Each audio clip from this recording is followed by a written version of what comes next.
नमस्कार साथियों, मैं आपका साथी अनिल गुर्जर। साथियों, आज के इस वीडियो में हम बात करेंगे जो कि आप स्क्रीन पर देख रहे हैं। ये फॉर्मेट पूरा आरएस के पोर्टल की जो राज्य शिक्षा केंद्र की वेबसाइट है उस पर ओपन हुआ है। जो नव भारत साक्षरता कार्यक्रम के अंतर्गत हमारे ग्राम में, हमारे वार्ड में, हमारी पंचायत में जिन असाक्षर साथियों ने अभी परीक्षा दी थी उन असाक्षर साथियों का डाटा पूरा रिजल्ट इस आरएस के पोर्टल यानी राज्य शिक्षा केंद्र के पोर्टल पर अपलोड होना है। तो साथियों, इसको किसकी आईडी पर और कौन शिक्षक साथी कर पाएंगे?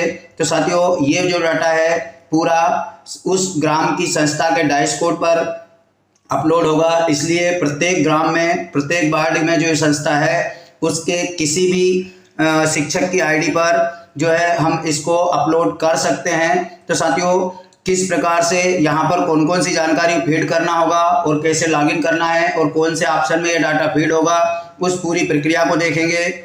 तो सभी शिक्षक साथी से अनुरोध है कि वीडियो में अंत तक बने रहें। और जिन शिक्षक साथियों ने अभी तक मेरे चैनल को सब्सक्राइब नहीं किया है वह नीचे दिए सब्सक्राइब की बटन पर क्लिक करके सब्सक्राइब कर ले, ताकि इसी प्रकार से शिक्षा विभाग की नई नई जानकारियों आपको मिलती रहे। तो साथियों, चलते हैं हम आगे की ओर।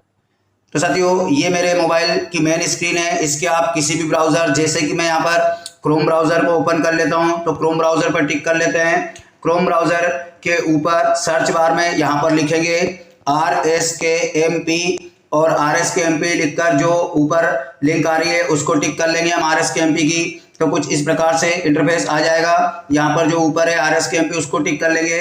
तो साथियों, यहाँ पर लॉगिन होने के लिए हमारे पास पेज ओपन हो जाएगा, जिसमें कि ऊपर यूनिक आईडी, नीचे डेट ऑफ बर्थ और सेम कैप्चा कोड फिल कर देंगे।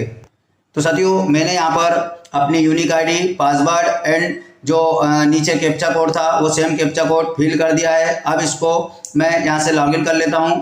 तो जैसे ही लॉगिन पर क्लिक करेंगे तो हमारा जो पेज है वो ओपन हो जाएगा। इसमें जो तमाम ऑप्शन ऊपर देख रहे हैं आप, आइटम बैंक, NMMS, ओलंपियाड, परंतु इसके लिए जो आप यहाँ पर ऑप्शन देख रहे हैं NILP, जो NILP वाला ऑप्शन है उसको ओपन कर लेंगे।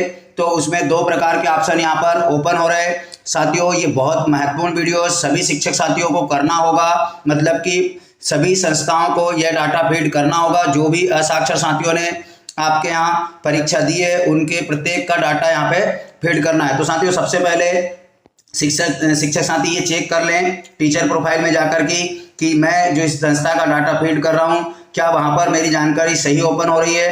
तो हम सबसे पहले टीचर प्रोफाइल पर टिक कर लेते हैं। तो यहाँ पर टीचर की जानकारी ओपन हो जाएगी कि वो जिस संस्था के लिए यहाँ पर डाटा फीड करना चाहता है वही संस्था यहाँ पर ओपन हो रही है। तो साथियों, यहाँ पर जो जानकारी खुलकर सामने आ रही है वो सही है। तो अब हम जो है दूसरे ऑप्शन में चलते हैं, जहाँ पर एनरोलमेंट प्लस रिजल्ट का ऑप्शन आ रहा है। तो हम इस पर टिक कर लेते हैं। तो एनरोलमेंट और रिजल्ट के ऑप्शन पर टिक करने के बाद कुछ इस प्रकार से पेज ओपन हुआ है, जिसमें कोई भी डाटा यहाँ पर नहीं आ रहा है। तो हमें क्या करना है कि जो ऐड लर्नर का ऑप्शन आ रहा है सबसे ऊपर, यहाँ जाकर के जितने भी हमारे यहाँ असाक्षर साथी उपस्थित हुए थे जिन्होंने एग्जाम दी थी उनकी पूरी जानकारी यहाँ पर फीड करना होगा। तो सबसे पहले हम ऐड लर्नर पर क्लिक कर देते हैं। तो जैसे ही ऐड लर्नर पर क्लिक किया तो यहाँ पर इस प्रकार से बहुत सारे ऑप्शन खुलकर हमारे सामने आ गए, जिसमें कुछ ऑप्शन कंपलसरी है और कुछ ऑप्शन अनिवार्य है। तो जो स्टार वाले ऑप्शन है वो अनिवार्य है और जहाँ पर स्टार नहीं लगा हुआ है वो कंपलसरी नहीं है। मतलब उनमें अगर हम डाटा फीड नहीं भी करेंगे तो भी यहाँ पे जानकारी सेव हो जाएगी। तो हम यहाँ पर पूरा एक फॉर्म पहले देख लेते हैं कौन कौन सी जानकारी हमें फीड करना है। तो सबसे पहले आ रहा है समग्र आईडी। साथियों, समग्र आईडी अनिवार्य है। उसके बाद संबंधित असाक्षर साथी का नाम, उसके पिता का नाम और माता का नाम। माता का नाम यहाँ पर कंपलसरी नहीं है, अगर नहीं भी डालोगे तो भी जानकारी फीड हो जाएगी। उसके बाद यहाँ पर उसकी एज, डेट ऑफ बर्थ नहीं डालना है, केवल उसकी जो ओवरऑल एज आ रही है वो डालना है। उसके बाद जेंडर जो भी यहाँ पर हो उस जेंडर। उसके बाद दिव्यांगता अगर है तो दिव्यांगता का प्रकार यस नो करना है। उसके बाद मैरिड अगर शादीशुदा है तो यस नो जो भी यहाँ पर संबंधित के संबंध में आता है वो डालना है। मोबाइल नंबर कंपलसरी नहीं है। आधार नंबर कंपलसरी नहीं है, अगर आप डालना चाहो तो डाल सकते हो, उसके अलावा भी जानकारी फीड हो जाएगी। उसके बाद संबंधित की कैटेगरी, जो भी कैटेगरी में वो आता है, SC ST OBC जनरल, उसके बाद में उसका एड्रेस, गांव का नाम, विलेज का नाम और पिन कोड उस गांव का। अब साथियों यहाँ पर जो नीचे आप जानकारी देख रहे हैं एग्ज़ाम सेंटर की जानकारी है, तो सेंटर कोड जो आपको मिला होगा, जो रेपर पे लिखा आया होगा, जो आपके प्रश्न पत्र में, वो यहाँ पर सेंटर कोड डालेंगे। तो साथियों यहाँ पर सेंटर कोड दो आ रहे हैं, तो ये थोड़ा कन्फ्यूजन था। तो सेंटर कोड आप जैसे गांव में 2 कोड थे, 2 सेंटर बने हो तो 2 डाल दे, 3 बने हो 3। उसके बाद रेपर पे भी लिखा आ रहा था कि आपके संस्था का सेंटर कोड क्या है। फिर रोल नंबर लर्नर का। तो साथियों रोल नंबर में थोड़ी सी समस्या ये है कि उसका रोल नंबर क्या होगा, जो कि 14 अंकों का होता है।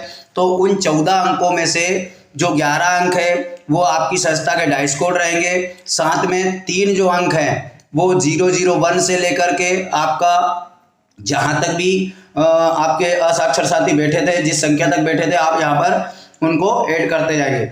उसके बाद नीचे वाला वॉलेंटियर से संबंधित है। वॉलेंटियर मतलब कि जो आपका अक्षर मित्र था उसकी जानकारी यहाँ पर आएगी, जो अनिवार्य है यहाँ पर भरना ही होगा। उसका मोबाइल नंबर अनिवार्य है। उसके बाद 3 कैटेगरी में नंबर आए थे यहाँ पर, रीडिंग, राइटिंग एवं न्यूमरेसी, यानी कि जो पढ़ना, लिखना और संख्या ज्ञान। तो यहाँ पर तीनों के अलग अलग अंक भी हमने एक फॉर्मेट में दिया, वो अब फॉर्मेट भी हम देखेंगे। तो सबसे पहले हम इस पूरे फॉर्मेट को फिल करके देखते हैं सबमिट के ऑप्शन पर क्लिक करके। तो साथियों यहाँ पर हमने संबंधित साक्षर साथी मित्र की पूरी जानकारी फीड कर दिए, पूरे ऑप्शंस कंप्लीट कर दिए हैं। अब हम जो है यहाँ पर कन्फर्म एंड ऐड पर क्लिक कर देते हैं।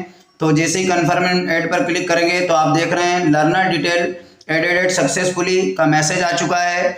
और अब जब यहाँ पर हम देखते हैं तो हमारी संस्था में एक जो है ऐड हो चुके हैं। अभी साथियों अगर हम यहाँ पर किसी प्रकार का करेक्शन करना चाहते हैं, कोई हमसे गलती हो चुकी है इसमें फॉर्म को फीड करने में, तो यहाँ पर एडिट का ऑप्शन आ रहा है। एडिट के ऑप्शन पर जाकर आप इसमें दोबारा से करेक्शन भी कर सकते हैं। तो इस प्रकार से साथियों हमें हमारे यहाँ प्रत्येक जो असाक्षर साथियों ने परीक्षा दी है, एग्जाम दिए, उनकी पूरी जानकारी RS के पोर्टल पर फीड करना है और ये सभी संस्थाओं के लिए अनिवार्य है। तो साथियों आशा है आपको जानकारी अच्छी लगी होगी। तो प्लीज़ वीडियो को लाइक करें। किसी प्रकार की कोई समस्या है तो कमेंट बॉक्स में लिखकर जरूर बताएं और अपने साथी शिक्षक साथियों के ग्रुपों में इस वीडियो को शेयर अवश्य करें ताकि वह भी जल्द से जल्द इस जानकारी को फीड कर सके। तो धन्यवाद साथियों, मिलते हैं इसी प्रकार की नई जानकारी के साथ अगले वीडियो में। तब तक के लिए जय हिंद।